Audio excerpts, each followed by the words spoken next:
All right, we are recording. So go ahead. Sure. Yeah.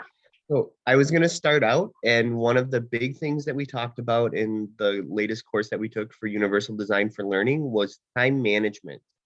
And what we talked about a lot, especially with the peers that were in my group, is so many of them worked in the high schools, and all of these skills that we expect them to have in college are not things that are covered or even introduced in high school. So we get our students, and we're expecting them to be great college students when they've gotten absolutely no prep for what this new adventure in their life is going to look like, or any of the new expectations that are all of a sudden going to be thrown at them. So my final project that I wanted to do, and of course, because it's near and dear to my heart, was I wanted to make a Schoology module where we could introduce some of these topics to our new students to just get them thinking about, okay, this, you've taken classes before, but this really is something completely new and different. You can't approach it the same way that you approached your high school courses. So I just made one real quick, and I just called it Learning and Time Management. Eventually, we're going to look at trying to incorporate this in the Online Learning 101 as a module for the students to do, that every online learning person gets put in when they first start with us.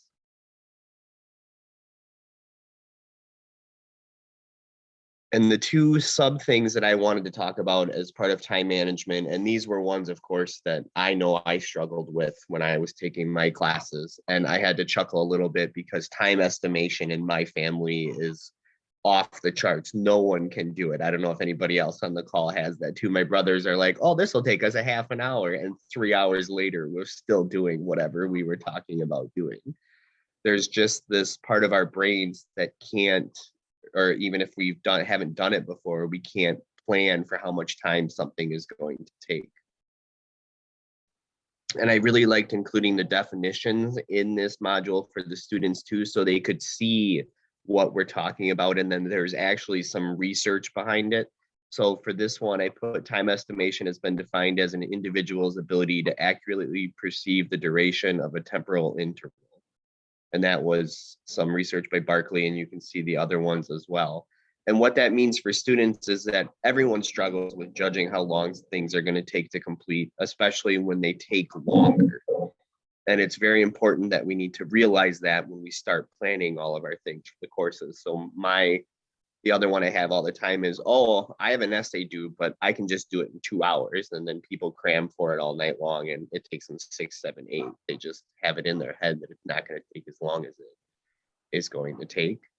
And the second part that I talked about that I brought up is multitasking. And that I have as defined as divided attention and non-sequential task switching for ill-defined tasks that are performed in learning situations. So we have a lot of people who like to listen to music or text or talk while they're trying to do their work as well. And there's some research behind that as too.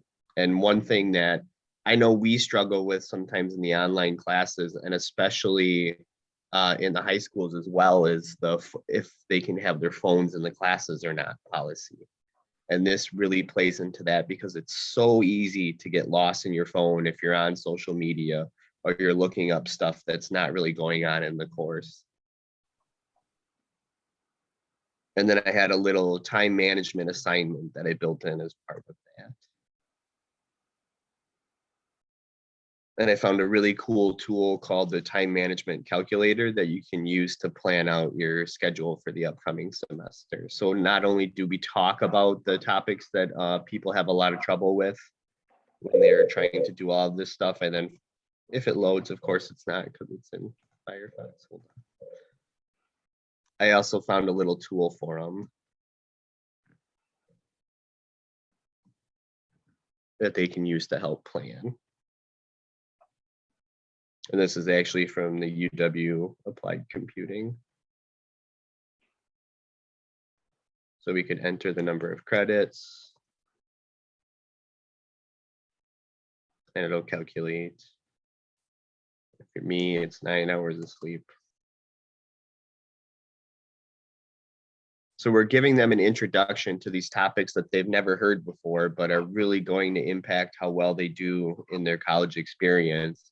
And then also just a little tool to help them visualize everything that is now a part of their life. Is there any questions about either of those two topics or other things that while we're talking about time management that we can think of that students struggle with that we maybe would want to include in something like this? Could we get a copy of that link? Yeah, sure. That's awesome. How'd you find that? I was just looking for time management stuff and came across it. So Josh, if you want to send it to me, I'm going to send out my presentations and resources too to everybody that attends. And I'll just put it all in one. Oh, even better. we'll do both. Good deal. Something that really struck me in the class that we had a discussion about, especially when it comes to time management, that we need to remember with our students, it's not only, have they never been taught this as an explicit skill coming out of high school or even in college or as an adult, but a lot of our students have never even been given the opportunity to manage their own time. They've never been told or had to or been held accountable to it. So they've never been taught it. They've never been asked to or held accountable to know how and what those consequences are. And largely because the model of K-12 is so different than higher ed. In K-12, right, everybody gets through in some way, shape, or form, right? Whatever it takes to get that student through. And that might be managing their time for them and making sure they get to the places that they need to, and having those designated study halls with an adult behind them to make sure that they're on task. We don't do that in higher ed. Right? We provide them the opportunity, but they have to do those things. And so not only they may never, have been taught this, but they've never even had the opportunity to manage their own time. And to me, that was a really striking fact and difference. And it sort of leads you to go, no wonder they don't know how, because they've never had to do it. I do have a question. Sure. In your course, did you just talk about universal design broadly, or did anybody talk about like universal design for learning versus universal design for instruction or anything like that?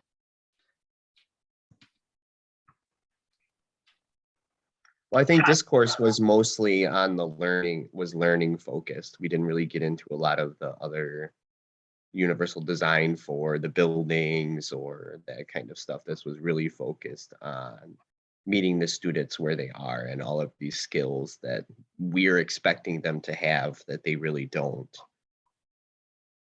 But the time management was the one that spoke to me the most, just because that was a struggle when I was going through school as well. So I was like, yep, I know exactly what this is like.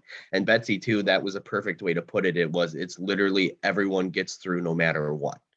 And you can see that when you talk to some of the high school people that we have in the classes, is the individualized learning plans. They literally will say, you get to take 10 questions when everyone else takes 50. You get to have 5 hours when everyone else gets an hour. They do absolutely anything they have to make sure that these students pass. And then they get to us and we're the exact opposite of, yeah, we'd like you to, but we're not going to go, real far out of our way to make it happen. We have stuff for you, but we're not going to force you to. Natalie, the different classes, like we're 2 classes in to the certificate, and the different classes address different things. The very first class, which these projects were based off of, were based off of just a very broad look at diverse learners and some of their needs. And then the second class that we're currently in right now is specifically addressing teaching and learning strategies.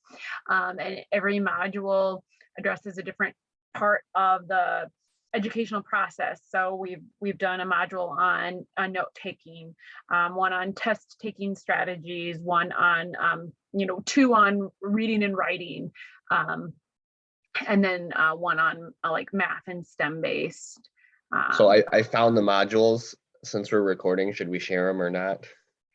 I think that's fine. Okay. So this was the course that we're talking about. So it was Introduction to Neurodiversity, an overview of the different learning differences and executive functions, and that the executive functions was a really cool area too that I liked, that I did my project for this class, the second class on. And then cognitive load and executive functioning, that's another great one too, where we have to take into account all of the things that our students already have going on in their lives before they even get to the class. And then we have to ask, okay, how hard is the material that we're trying to teach them? And then how difficult are we making it to prove that they're learning too? So there's all these different things that we have to take into account when we're shaping our courses. And then time management, which is the one that we chose to do. And then some of the supports that they have. Non-directive coaching was a cool one too that we kind of talked about, where you're helping the student through and asking them and giving them the power to choose what they need to do to fix the situation. I did that a lot in one of my previous jobs. I didn't even realize that I was doing it. And then we got into some universal design. And then the other neat one too, we even had a person from Canada in our class, was the understanding legal rights and responsibilities. And that's that huge difference between, again, the high schools and the colleges, where the law is just drastically night and day compared to what it is. And even the person in Canada said that their laws are the exact opposite of ours. They're looking at trying to get their laws like what we have in the United States, but not there yet.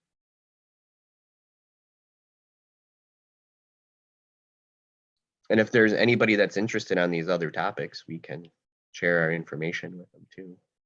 And we're still looking for additional people to go through the full certificate program. So if there's anything that really excites anybody, we'd be happy to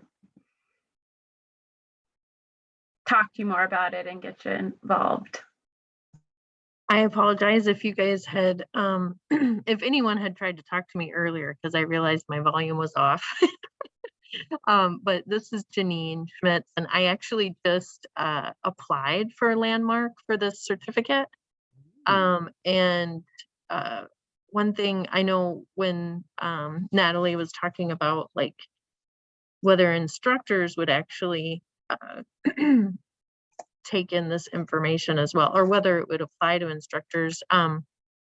Chris and I had talked about once I get certified with these courses, that I would go around and talk to the instructors here at Southwest Tech about what I learned, and hopefully we can get it implemented in the classrooms as well that way.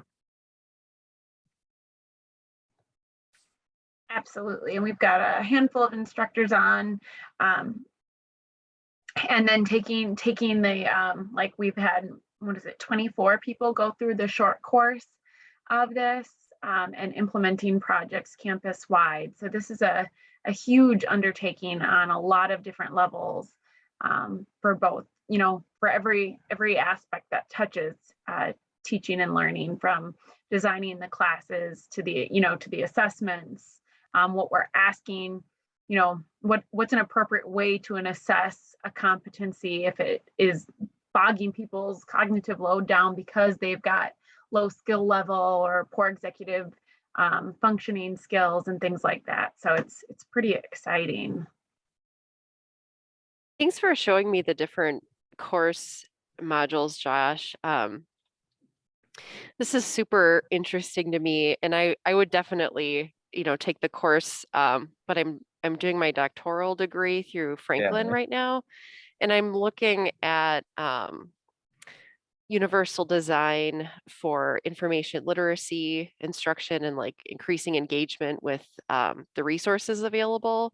But I've never been an instructor, so I don't know a lot of the more practical applications of this. So if you ever just want to chat with me about your class, I'd be super interested, because and I need to that learn would be from more you. the second class that we took has some really good examples of what to do. So yeah, we can, Yeah.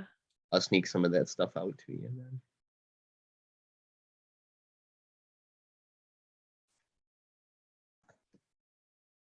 Did you want to show that stuff that you found, Betsy?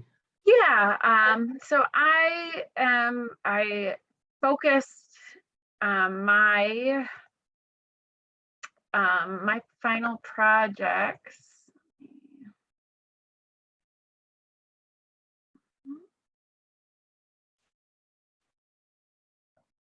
Make sure I've got the right screen share on here. I need to reverse my presenter. There we go. On the practical, when students have a failure to launch, they address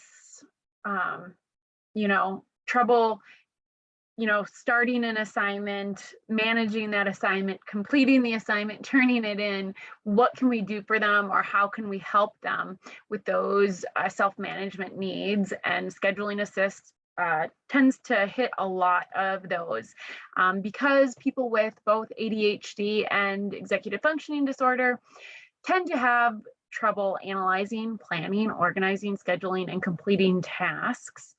According to the ADD Attitude magazine. And they often experience time blindness, as Josh referred to, which means that they not only have inability to plan, to estimate what those times, and then keep in mind future events. So they might be late to scheduled commitments, whether it be work, class, trouble meeting deadlines, forgetting completely that they have an assignment to do. So how can we help them, right? We need to help them be able to take control and help them be successfully both at school and then eventually in the workplace. And one of that is introducing scheduling assists, right? Because we know that they may not have ever been taught to keep a calendar. So let's look at what that practically looks like in a classroom setting, or in the Knox Learning Center, or in a tutoring session, because something as simple as sitting down and writing down our schedule and what estimated time we're going to dedicate to a test can really help in the online setting, in those blended and hybrid classes, because the physical class time might be on their schedule if it's blended or high flex, but if it's online, it's not on their block schedule at all. It shows up as a little line underneath.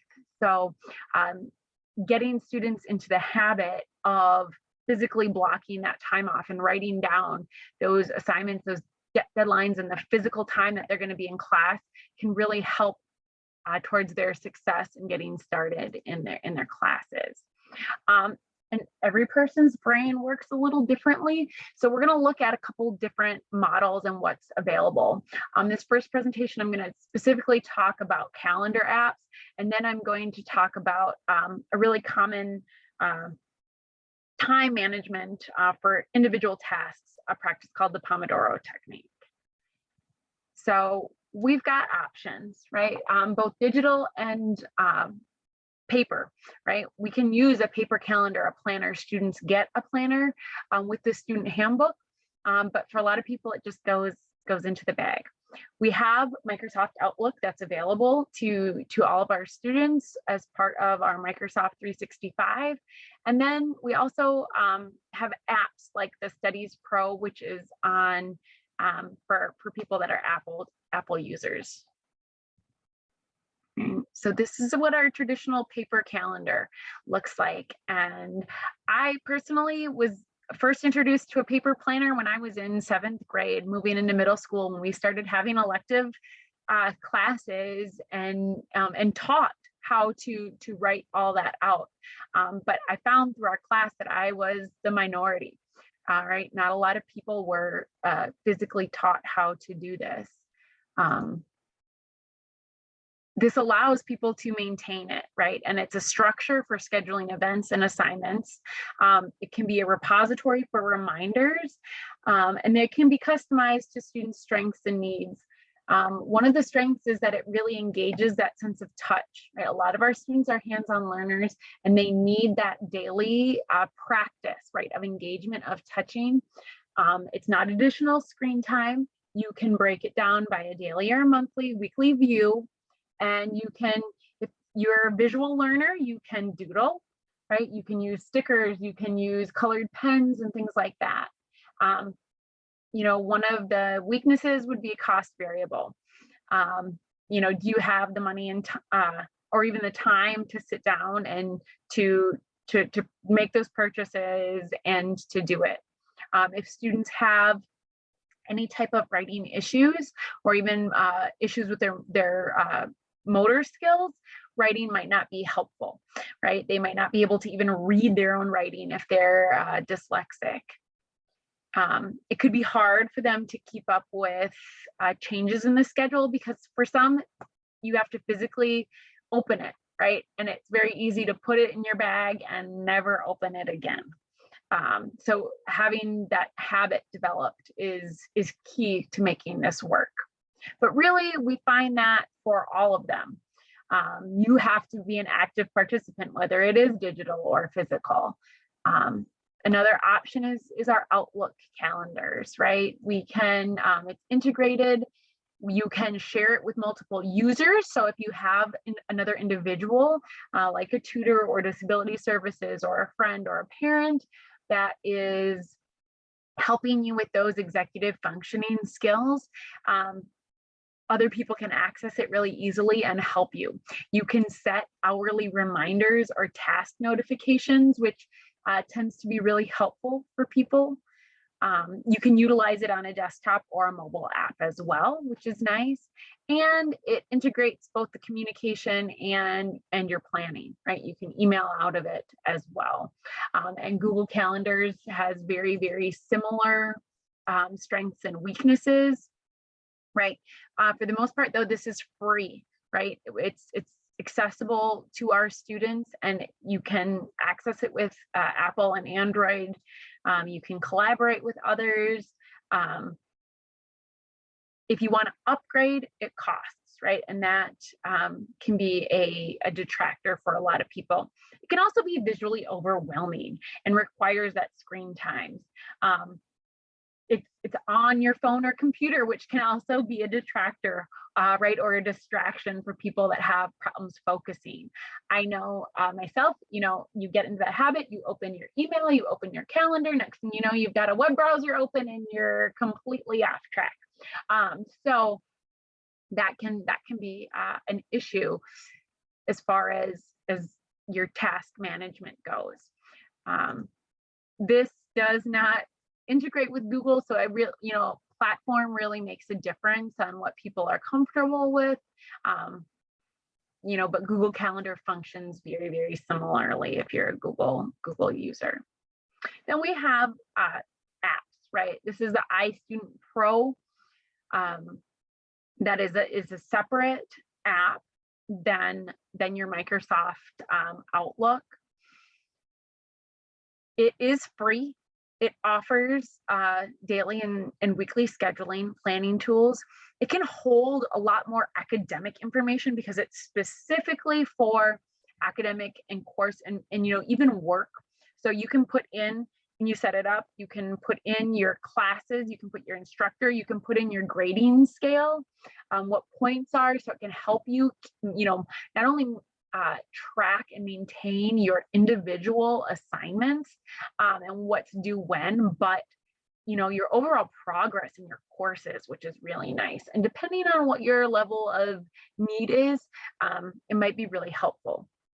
It is usable on mobile and desktop devices, and it's compatible with just about every operating system and allows schedule sharing. So again, if you not only use a digital assist, but also have a parent or a tutor that's helping you, they can link up with you and share. Again, it is free like the other options, but there's a paid version to upgrade. and it is specifically marketed at students. So you sort of have to, look for this option. That being said, right, we know that every person works just a little differently. So you might like a digital option, you might like the handwritten option, but know that there are options available for you, which is the most important. And all three options are accessible, they're effective, but they require the commitment and that habit of doing it. And I think that is the biggest piece to all of this, is that the student has to be an active participant in what they're doing. Right. So my recommendation is that if you're already in the habit of using a digital format, go with it, because it's got that nice, schedule sharing and task notification. But if focus is a concern, that maybe mastering the task with pencil and paper first, and then moving on once you've got that habit of documenting your commitments and monitoring your progress through.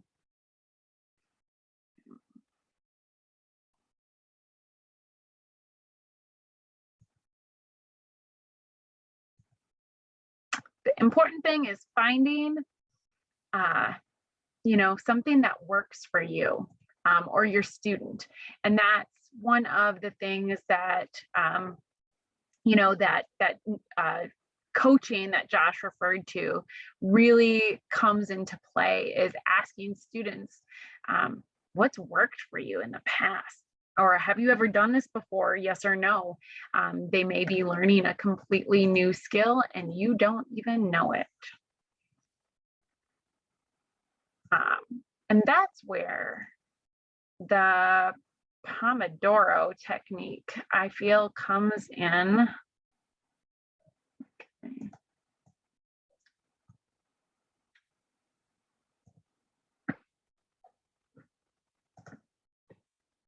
My screen's up. Step away from, just don't use Zoom every day and I forget how to use it. All right. So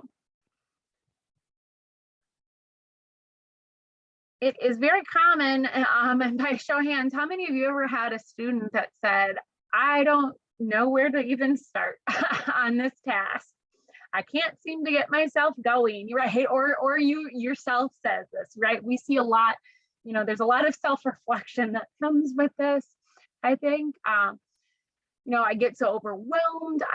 Once I do get started, maybe I lose track of time because I'm hyper-focused, or I spend so much time, but I don't seem to be getting anywhere. Or once I get started, I can't seem to focus. I've got a million tabs open in my brain or on my computer in front of me.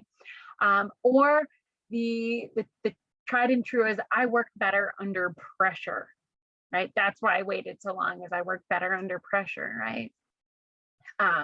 We all have, right? Just from seeing these head nods, we've all heard this, sometimes from the same student, right? All of these things are symptoms or common outcomes of executive function disorders and ADHD. But one of the differences is that ADHD can be an official diagnosis, and executive functioning issues don't always tend to have a diagnosis. And one of the things that has really always struck me, especially with our student population, that Tamara Grizzle once said was that a diagnosis is it's not a given, right? That it is a privilege for a lot of people. So that one of the reasons I pursued this certificate is that I've seen these issues and I know that they're undiagnosed. Students either don't know that they have them, or they've just been managing somehow. And now they've come to a crossroads. Either the symptoms and things are now interfering with what the tasks and things that they're trying to get done. So how can we help, right? And that's really the premise that I started this under, is what can I do to help them?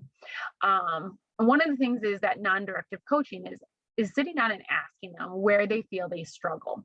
A lot of times they can tell you, as far as like, oh, I spend a ton of time studying for this test, but it doesn't seem to do any good. Well, time spent doesn't necessarily mean that it's time well spent, or that they just cannot get started. If they can get started, then they're good to go, but they just don't know where to start. And so they will ask me to give them the prompt for their paper. You know, can you pick my topic for me? No, like I want it to be something you care to write about, not something that I want to write about. Asking them, and so in that case, right, then maybe we need to do a different mind map or doodle or go do a walk and talk to get you going. Asking them what they've done in the past to get started and complete their work. This was one that was I used this semester, where I had a student that would come to class every class period. I had him for 2 classes. He'd come to every class, never completed or submitted a single assignment. And so I just had to ask, what have you done in the past? Like, how did you graduate high school if this is how you operated? And that's when I learned he had somebody that he said, somebody stood behind me and I did my class and work while they stood behind me,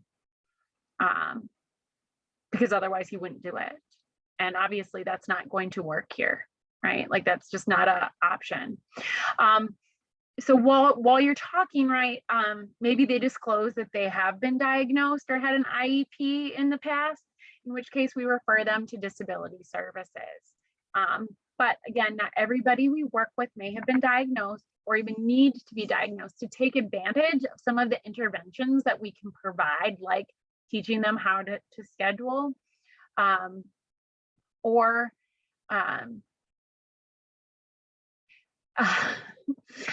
you know, Natalie, we're going to get to that. Taskmasters available to check out, right? This brings us to what the Pomodoro technique is. This is a time management system that was developed in the 1980s by Francisco Cirillo, that encourages people to work with the time that they have to use, right? We all have the same 24 hours, but how are we going to use it?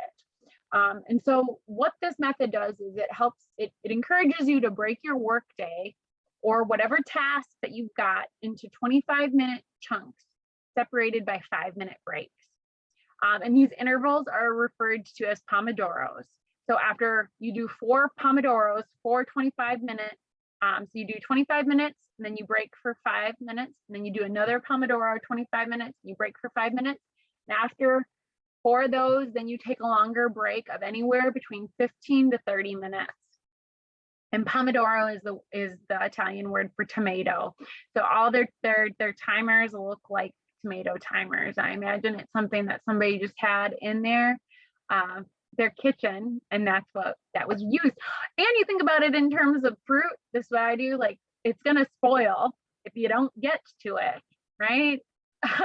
So we've got to make good use of our time and our produce while we're working, right? So for this to work, we pick a singular task, right? Not a multitask.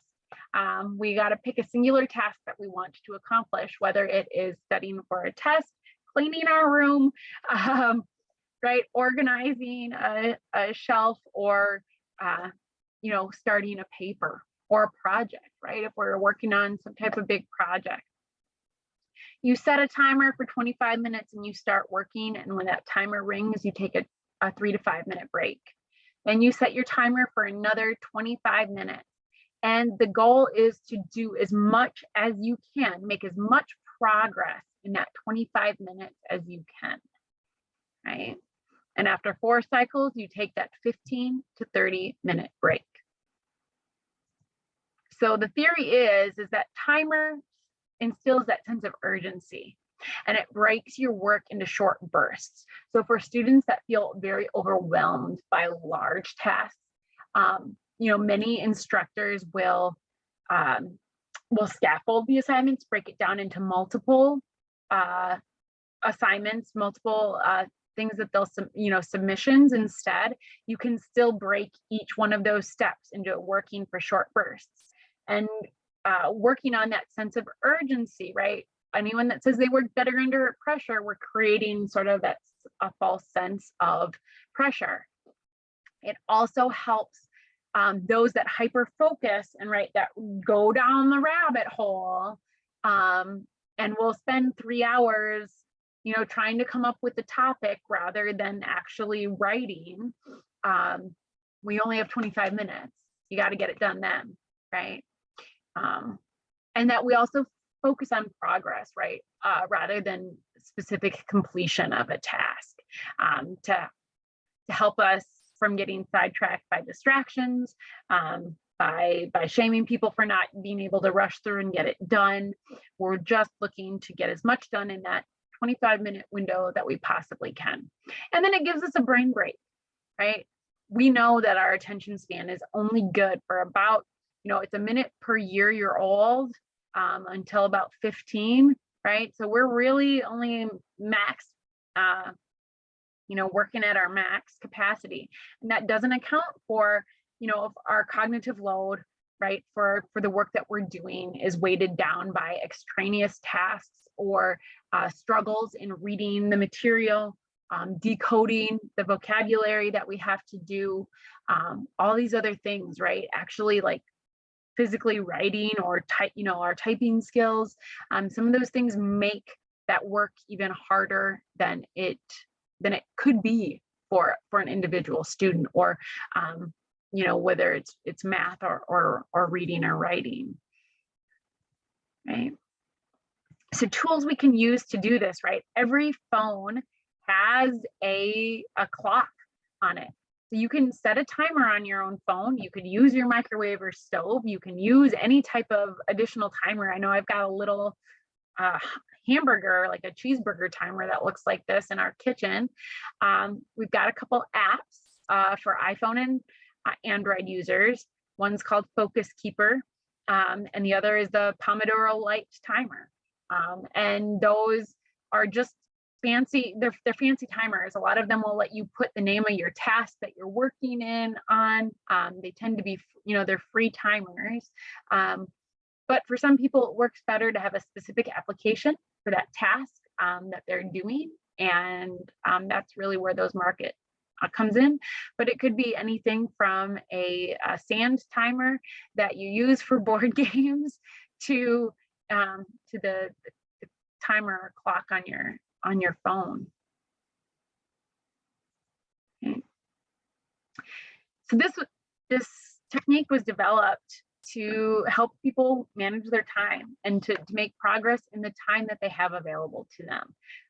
So this can aid anyone that's struggling in getting started, focusing, or managing their time to complete the tasks. And all you need is that timer to get started, and know that we go 25 rest, 25 rest, 25 rest 4 times, and then we take a longer 15 to 30 minute break. And you can also, I would also suggest timing those breaks to help keep yourself on task. Because sometimes if you stop for that 30 minutes, it can be really hard to get yourself motivated again. But really just depends on what you're working. Maybe you do a set of 4 on one subject, and then you move on to the next, depending on how you set your schedule up, and your class load and all those good things.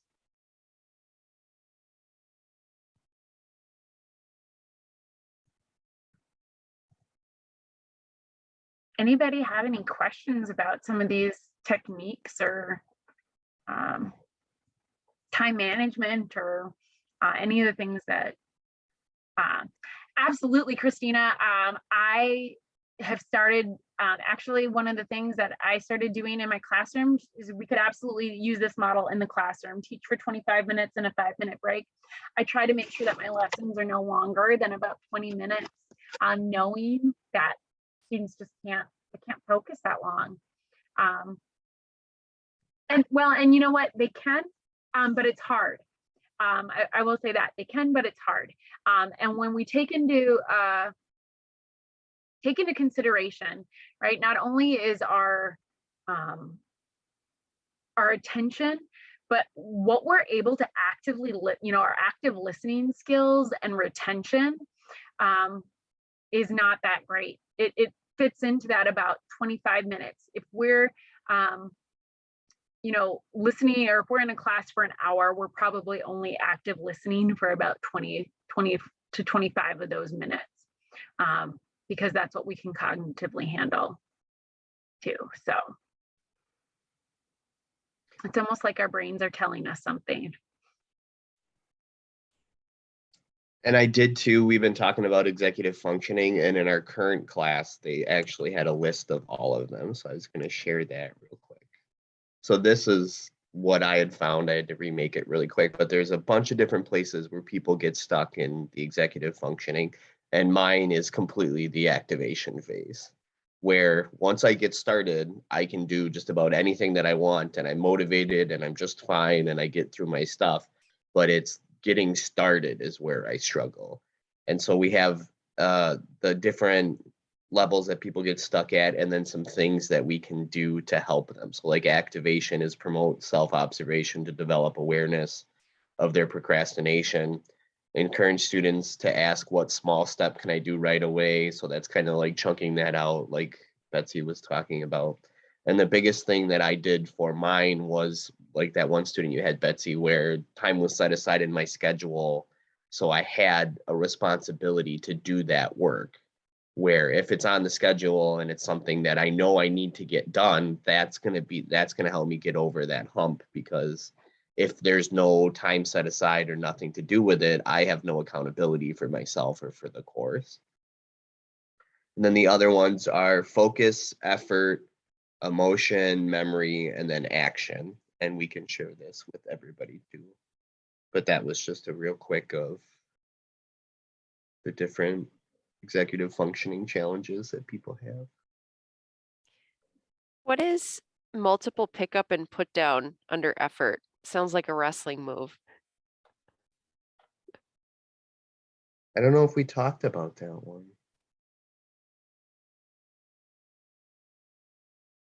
Or maybe Yeah, maybe that's what you were talking about, Betsy. right. Because That's they say 20 minutes instead of 25. right. Don't try to power through something for a full hour if you're not, like, giving yourself breaks in between really helps sustain your effort if you're having problems focusing.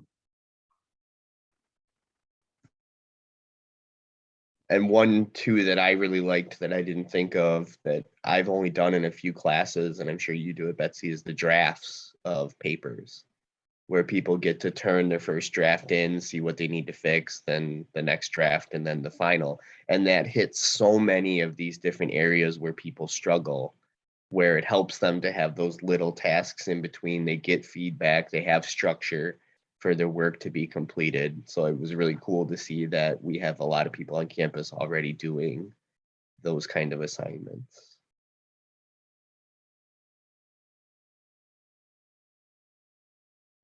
Janine asked a question. She said, as far as accessing the time management resource in Schoology, this is pointed out to all students in their courses. Well, right now it's, we'll have to double check, but as far as I know, it was only in Online Learning 101.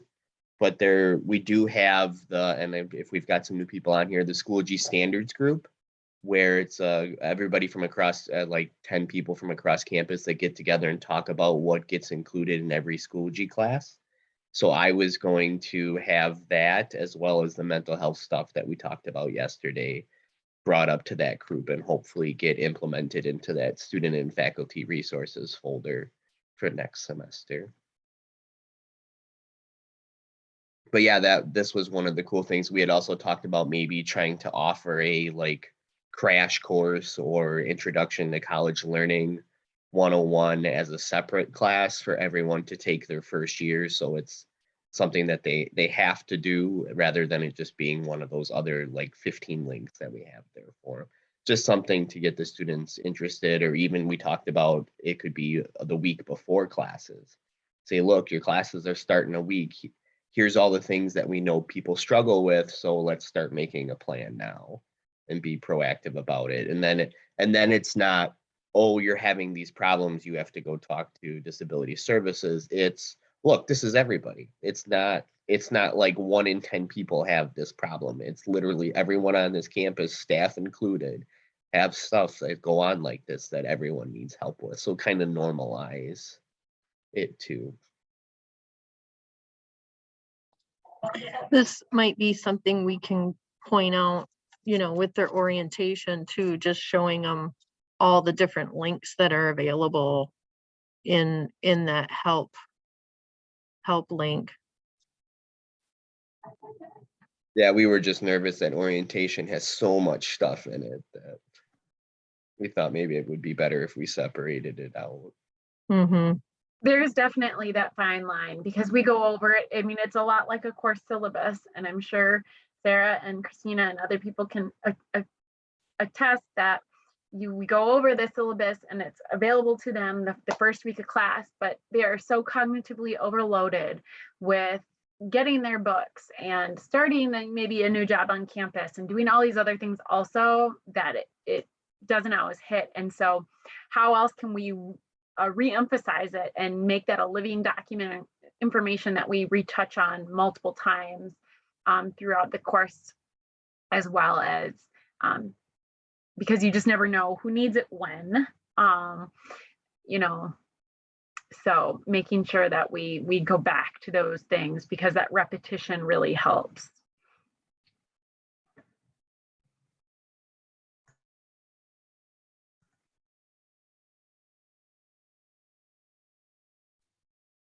I see that with help with library resources as well. You know, I come in for a lot of classes at the beginning of the class, and yeah, they're so overloaded that they don't remember. It's almost better to come in, you know, at the point of need. Definitely have seen that too. That's a good example, Natalie.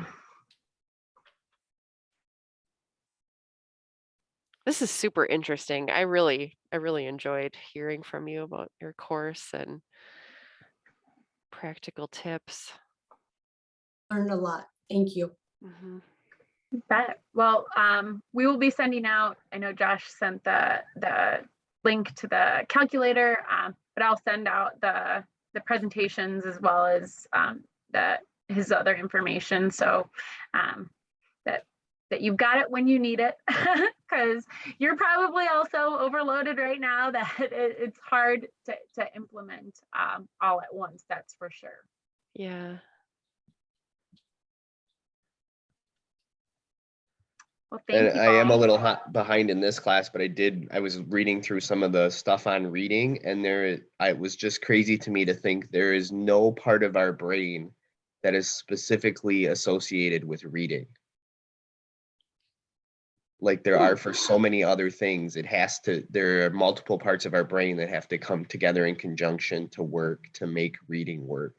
And I'm like, no wonder it's so hard for people to do when it's literally something our brains don't even have built into them. And then you know, add in the fact that you've got symbols as well as letters, and English is not a brain-friendly language. I'll just put it that way very nicely. It is not a brain-friendly language when it comes to how your senses take information in. Mm-hmm. Right? The different letter sounds and sound combinations, and yeah. There. It Which doesn't make there sense, is it? right? I want to go to the store too. It gets crazy. Yep. And then you put time constraints on it, and you know, new vocabulary, and it's a wonder we function the way that we do.